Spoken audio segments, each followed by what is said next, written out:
với nước lên sổ bọc quá nữa Good Friday rồi chứ mình đi mới hay tí rồi là lên tới đây ngạ trên cầu tết sạc từ ông tông à đến hay tí rồi gần chụp là hay tùy hin nước hộp á hay cái lấy vú bảy đủ đã viao này tù ra này tùy hin nước chỉ chú anh bộ này xe chỉ bơi lúc tụ cả khen à hay lì cái này khen khá chú rim đây ui thua hôm nay nghe một những ô con đầu tiên thì anh cái lại trên thì hay cũng lại rồi làm bộ hốc cả khăn chìm hậu trên người ta này tụi hắn cái đại cái chi à thì hết thì sắp thì hiền cô mà hèn tê cô ở tê hậu tê này hết tạ tê khăn cô thì hết thì cái cuồng cái thế này thì này thì hiền hết thì này hành cái dễ đi lạ khôi ạ có hiền ông này hiền thì hành cái tùy chứ đi chắc có phải chuẩn đi hết cái này hết à lùi cuồng thì ảo mấy phút mày ạ hay hi ăn lại nghĩa lằng biết là chứ sáng hạt thế ui có bằng rèn không qua cái tiếng á hẳn mong đậu chút mày hết chứ cái bộ bê đồng in tiền gần hơi được cái này thì tiếng thì hiến ta gọi là lâu thì khom rồi mà rùm mấy này cũng sang sang hiến thế là thế là trắng thể trong viện nè anh thắc cái này hiến hồi khai thiên niên thì khác bùi đồn như ra nè Real Airfield Bulborvel Real Bridge Bulborvel này cái gì video có Facebook có mua tiếng lại em mà thằng thằng tur không ai thằng cần này hết à thì mua thịt thằng ạ khai này à xuân hay thế là chi à hết đây thì hiện cũng là chỉ có lâu có hin lắm lâu á ý nghĩa chặt vô vấn đề xuân bún chỉ là cái lần thi hin nhiều lắm mấy này vì là cảm lệ mình xí à chứ chứ cán bộ lọ bay tới vàng anh đi canh rinh à em mổ anh lấy vốn bay tùy họ cái nó lụt bụi nó săn lụt cả chứ mình tùy nó lụt tục cả anh rồi anh chỉ bụi này nghe rồi ông à anh thấy khóc mày nhớ đã bị vịt mấy à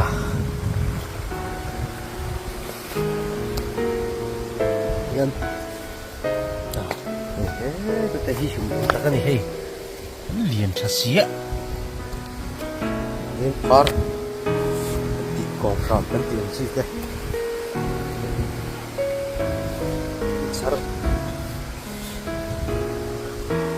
mình sar mày đó nó mình ô thì tôi ai liền chả pa ngay xía nhưng hụt chút xin ở cái này chuẩn anh bị vất to thì cầu kia bán sản lại đi chơi đầu thì khom nó sao vậy thì hết đi yên à hey ông lướt tục hết tiếng ạ lấy từ chặt túi ra hẳn ông tóc mày hết chứ ông đợi xui này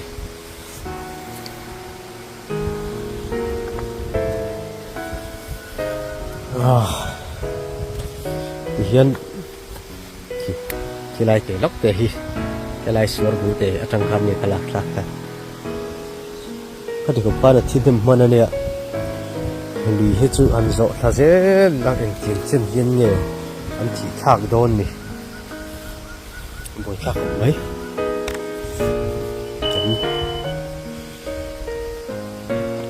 chẳng cắn nó hiện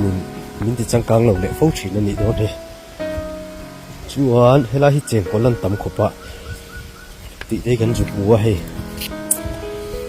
nhá chèn còn làm ạ xuân hay cái chèn còn vét cái này nhưng họ vẫn đúng rồi cô thì họ chèn còn vét đi không ta phải bú rồi này đi hen không ai cái này chứ không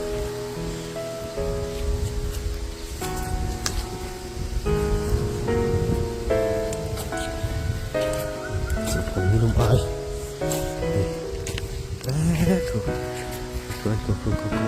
đúng tháo rồi chứ một chén nó tháo cái này là gì phải cái gì đấy rồi các bạn sẽ còn biết thôi thì hiện là khát là tuột mấy này hiện đây đây sẽ là chop mấy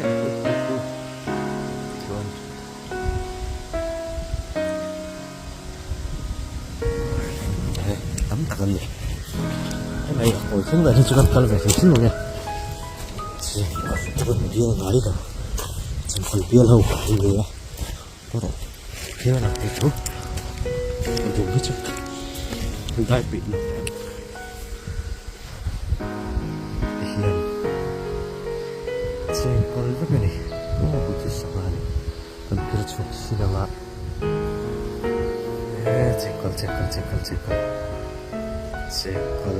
trên con vết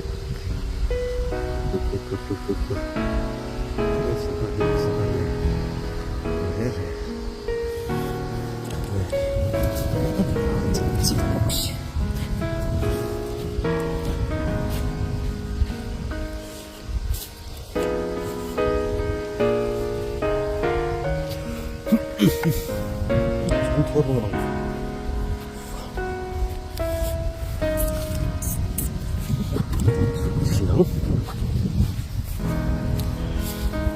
nào này để bộ liền bộ còn chi mà đấy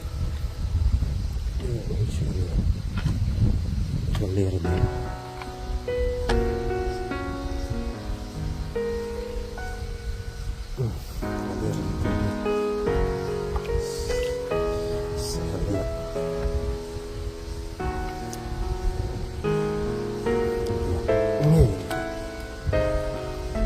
liệt quá